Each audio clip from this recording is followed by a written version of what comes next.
The flight was ready for takeoff until a white passenger pointed at a black woman and demanded she be removed. Her voice was sharp, loud, entitled. The crew hesitated. The cabin fell silent. The black woman sat still, her expression unreadable, but just when it seemed like the racist passenger would get her way, the woman slowly pulled out her FBI badge, and in that moment, the entire plane watched as the racist woman's world came crashing down. The overhead bins slam shut with finality as Amara Jenkins settles into her window seat on Flight 1867 to Washington, D.C. Her fingers trace the edge of her FBI badge tucked into her blazer's inner pocket, a habit formed over her 15 years of service. The weight of it grounds her after 3 grueling days investigating hate crimes in rural Georgia. Her body aches for home, for normalcy, for just one space where she doesn't have to be hyper-aware of her blackness. The cabin fills with the white noise of pre-flight activity, the rustling of magazines, the click of seatbelts, hushed conversations. Amara notices the middle seat beside her remains empty even as boarding nears completion, a small mercy. She exhales, allowing her shoulders to drop slightly. Then comes the rapid staccato of heels against the airplane carpet. A woman in her 50s with expensive highlights and a designer handbag stops at Amara's row, glancing at her ticket, then at Amara. Her lips purse as though she's tasted something sour. "Excuse me," the woman says without making eye contact. Her voice carries that particular tone Amara has heard countless times, the one that says, "I'm being polite, but I don't think you belong here." Amara shifts her legs to allow the woman access to the middle seat. The woman doesn't move. Instead, she summons a flight attendant with a manicured hand. "Is there another seat available?" she asks loudly. "Preferably in business class? I'd be happy to pay the difference." The flight attendant explains the flight is fully booked. The woman's jawline tightens. "Well, there must be something you can do," she insists, her voice rising. "I specifically requested not to be seated next to—" Her eyes flick to Amara, then away. The unfinished sentence hangs in the air like a toxic cloud. Other passengers turn to watch, some with uncomfortable expressions, others pretending not to notice. One man across the aisle shifts uneasily, earbuds dangling forgotten in his hands. "Ma'am, I'm not sure I understand the problem," the flight attendant says, professional smile growing strained. The woman drops any pretense of civility. "The problem," she says icily, "is that I don't feel safe sitting next to her." She points directly at Amara now. "I'd like her removed from this flight." A charged silence falls over the cabin. Amara feels the familiar heat rising in her chest. That mixture of rage and humiliation that has accompanied similar moments throughout her life. From elementary school teachers who assumed she couldn't read at grade level, to the security guards who followed her through department stores, to the real estate agents who suddenly had no available properties when she arrived for viewings. But this time is different. This time, Amara isn't a powerless child or a frustrated citizen. She's Federal Agent Jenkins, returning from a case where she's just helped indict 3 men for violently assaulting a black family. Without a word, Amara reaches into her blazer. She moves deliberately, noting how the racist woman flinches as if expecting a weapon. Instead, Amara extracts her FBI credentials and holds them up, badge gleaming under the cabin lights. "Ma'am," Amara says, her voice steady and authoritative, "I'm Special Agent Amara Jenkins with the FBI Civil Rights Division. Now, would you like to explain exactly why you feel unsafe sitting next to me?" The woman, who reluctantly identifies herself as Karen Whitfield when the flight attendant asks for her boarding pass, pales visibly. Her mouth opens and closes without sound. The cabin remains deathly quiet. This is not what you think," Karen stammers, her indignation curdling into panic. "I never said anything about race. You're putting words in my mouth." Amara maintains steady eye contact, her badge still visible between them. "I didn't mention race either, Ms. Whitfield." The flight attendant, whose name tag reads Miguel, steps closer.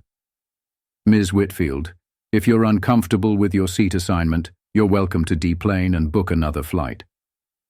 Karen's face flushes. This is ridiculous. I'm a Platinum Elite member. I fly this airline twice a month. Behind Miguel, the lead flight attendant approaches, a black woman in her 40s named Denise, according to her name tag. Her expression is professionally neutral, but Amara notices the knowing look she exchanges with Miguel. Is there an issue here that's delaying our departure? Denise asks. Miguel explains the situation in low tones. Denise nods once, then addresses Karen. Ma'am, you have two options. Take your assigned seat or exit the aircraft. We need to close the doors for departure. Karen reluctantly sits, leaving the middle seat between her and Amara empty. She furiously taps on her phone, muttering about calling corporate and ridiculous treatment. As the plane taxis, Amara's temporary triumph fades into exhaustion. This moment, this badge that silenced Karen, doesn't erase the countless similar confrontations throughout her life. It doesn't heal the wounds inflicted since childhood, when her mother first explained why some people would always see her skin before seeing her humanity. The person who eventually takes the middle seat is a young white man named Trevor, who politely nods to both women before putting on headphones. Once airborne, Amara closes her eyes, hoping for a moment of peace. But Karen isn't finished. As the beverage service begins, she loudly complains about her drink order to Denise. I asked for no ice. This has ice. Is it really that difficult to get simple service right? Denise apologizes and fixes the drink. When she hands Karen a napkin, Karen drops it deliberately and watches it fall to the floor at Denise's feet. Could you get that for me? Karen asks sweetly. Denise's professional mask slips for just a second, long enough for Amara to see the decades of similar humiliations reflected in her eyes. Denise retrieves the napkin with dignity and moves on. Trevor, seemingly oblivious, continues watching his movie. But Amara notices his earbud volume isn't actually on. When Denise reaches Amara, she offers a small, genuine smile. What can I get you, Agent Jenkins? Water is fine, thank you, Amara says. Their fingers brush during the exchange, a moment of silent solidarity. Karen scoffs. Oh, it's Agent Jenkins now. Special treatment because she flashed a badge? Trevor unexpectedly removes his headphones. Actually, ma'am, I believe the proper protocol is to address federal agents by their title. His voice is calm but firm.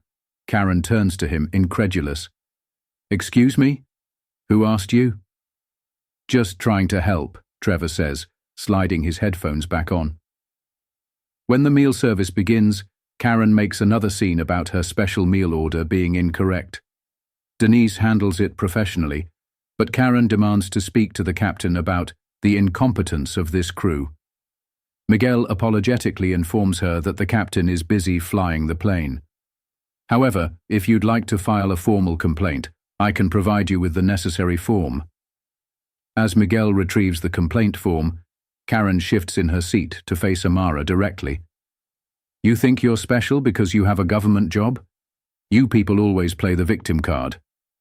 The cabin's atmosphere tenses again. Amara feels the eyes of nearby passengers. Some are uncomfortable, some curious, some pretending not to hear. This is the moment where Amara usually has to choose, engage and be labeled the angry black woman, or remain silent and let racism go unchallenged. Trevor shifts uncomfortably beside them. He looks like he wants to say something but doesn't know what. Amara realizes that this moment is larger than just her and Karen. It's about Denise handling microaggressions with stoic professionalism. It's about the passengers witnessing this scene and deciding whether to be complicit through their silence. It's about the systems that have emboldened people like Karen throughout American history. When Miguel returns with the complaint form, Karen snatches it from his hand without thanking him. She begins writing furiously, occasionally glaring at both Amara and Denise. You should know, Karen says loudly enough for nearby Rose to hear, that I'm friends with your airline's VP of customer experience. We're in the same country club. Amara notices Denise stiffen almost imperceptibly as she serves drinks a few rows ahead. The subtle invocation of power and connections. Another familiar tactic. Something shifts in Amara. This isn't just about her anymore. It's about Denise, about Miguel, about every person of color who's had to smile through humiliation to keep their job. About the systemic powers that people like Karen wield as casually as they'd flag down a waiter. Amara turns to face Karen directly. Ms. Whitfield, I'd like to have a conversation with you. Her voice is quiet but carries an authority that makes nearby passengers lower their voices. Karen looks up from her complaint form, surprised. I have nothing to say to you. That's fine, you can listen. Amara's tone remains measured. I've spent the past 3 days investigating a hate crime in Georgia. A black family's home was vandalized with racial slurs because their son made the high school football team as quarterback. Karen shifts uncomfortably. That has nothing to do with me. Directly? Number. But I've interviewed enough perpetrators to understand something important. They believe they speak for the silent majority. They believe most people secretly agree with them. Trevor has removed his headphones again, listening openly now. When you demanded I be removed from this flight, Amara continues, you expected the crew and other passengers to back you up. You were confident your comfort would outweigh my right to travel. That assumption comes from somewhere. Karen's face flushes again. You're twisting everything. I never mentioned race. You didn't have to. That's how systemic racism works. Amara leans slightly closer. You know what I've found in 15 years with the Bureau? The most dangerous prejudice isn't from the people who paint slurs on walls. It's from the people who would never use a racial epithet, but who consistently view people of color as less deserving of dignity, space, and respect. The aircraft hits turbulence, rattling the overhead bins. The seatbelt sign dings on. This physical disruption seems to embolden Karen. You have no right to lecture me, she hisses. My husband's company employs dozens of minorities. My children have black friends. I donate to urban education programs every Christmas. Amara doesn't flinch. And yet, you were comfortable demanding that a black woman be removed from your presence without cause. Trevor clears his throat. Ms. Whitfield, he says quietly, I'm a law student at Georgetown. What you attempted could potentially constitute discrimination under federal aviation regulations. Karen turns on him, shocked by his betrayal. Nobody asked you, young man.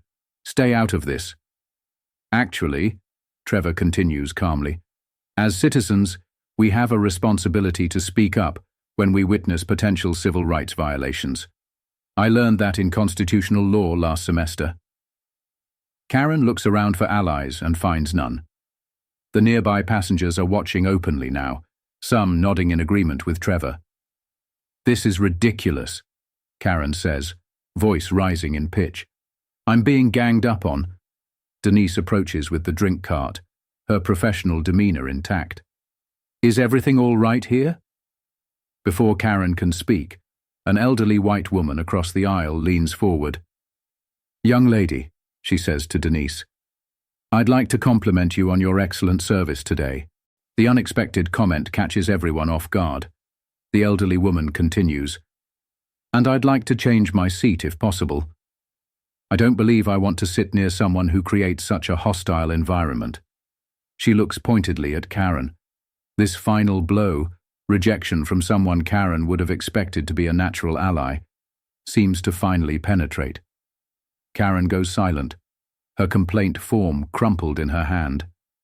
Amara feels no victory in this moment, only a profound weariness. The confrontation has forced everyone on the plane to choose a side. Some rose to the occasion. Others remained silent. A few are clearly uncomfortable with how events played out. In this momentary quiet, Amara notices something she missed before. Denise's hand is trembling slightly as she pours a drink, the smallest crack in her professional veneer. Despite her confident handling of the situation, this confrontation has cost her emotionally, as it has cost Amara.